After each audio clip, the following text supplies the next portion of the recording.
আসানসোলের হস্তশিল্প মেলায় অগ্নিকাণ্ড, আসবাবপত্রের স্টলে আগুন লাগে। 1 ঘন্টার চেষ্টায় আগুনকে নিয়ন্ত্রণে আনা হয়। হস্তশিল্প মেলার বিরাট অংশ ক্ষতিগ্রস্ত হয়েছে। যখন আগুন জ্বলছে, চারিদিক ধোঁয়ায় ঢেকে গিয়েছে। দেখছেন সেই মুহূর্তের ছবি।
কথা বলবো আমাদের প্রতিনিধি কৌশিক গাতাইতের সঙ্গে। কৌশিক, দেখা যাচ্ছে ভয়ঙ্কর এই অগ্নিকাণ্ড, মেলার অধিকাংশ জায়গায় এই আগুন সম্পূর্ণ নিজের গ্রাসে নিয়ে নিয়েছে।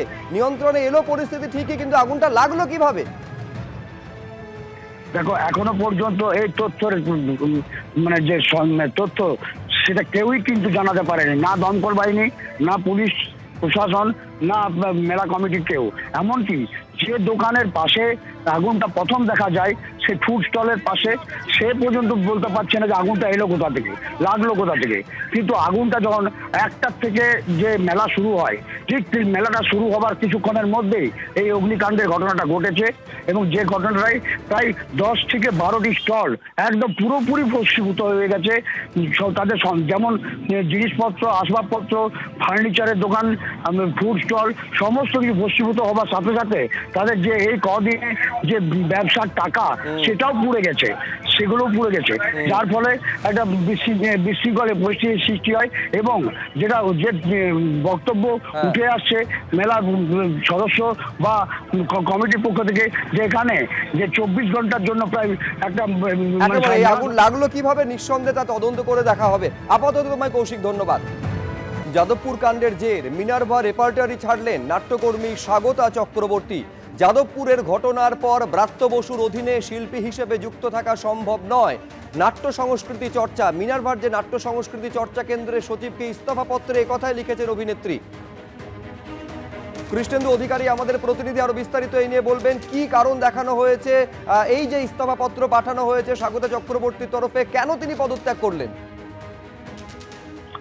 দেখো, তিনি পদত্যাগ পত্রে সেটা স্পষ্ট উল্লেখ করেছেন যে যাদবপুরের ঘটনার পরে ব্রাত্য বসুর অধীনে মিনার্ভা রেপার্টারি শিল্পী হিসেবে যুক্ত থাকা সম্ভব হচ্ছে না তার পক্ষে।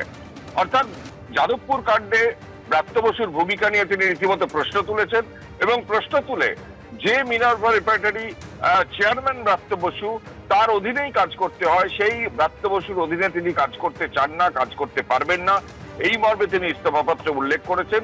এবং এই ইস্তফাপত্র মিনার্ভা নাট্য সংস্কৃতি চর্চা কেন্দ্রের যে সচিব, সেই সচিবকে তিনি পাঠিয়ে দিয়েছেন। যদিও ব্রাত্য বসু প্রতিক্রিয়ায় জানিয়েছেন যে তাকে শুভেচ্ছা এবং তিনি আরো বড় হন, কিন্তু যে ঘটনা পরিপ্রেক্ষিতে এই ইস্তফাপত্র, যাদবপুরে গত শনিবার শিক্ষামন্ত্রীর গাড়ির ওপর যে হামলা এবং তাকে হেনস্থা করা, এবং তারপর তার গাড়ির ধাক্কায় একজন ছাত্র আহত হয়ে জখম হয়ে হাসপাতালে চিকিৎসাধীন, এবং তা নিয়ে রাজ্য রাজনীতি শোরগোল। এবং সেই জায়গা থেকে ব্রাত্য বসুর ভূমিকা নিয়ে প্রশ্ন তুলছেন ওই শিল্পী। কিছুদিন আগেই মিনার্ভা রেপার্টারি সংস্থায় তিনি চুক্তিবদ্ধ হয়েছিলেন, সেখানেই তার অধীনেই কাজ করছিলেন বেশ কিছুদিন ধরে।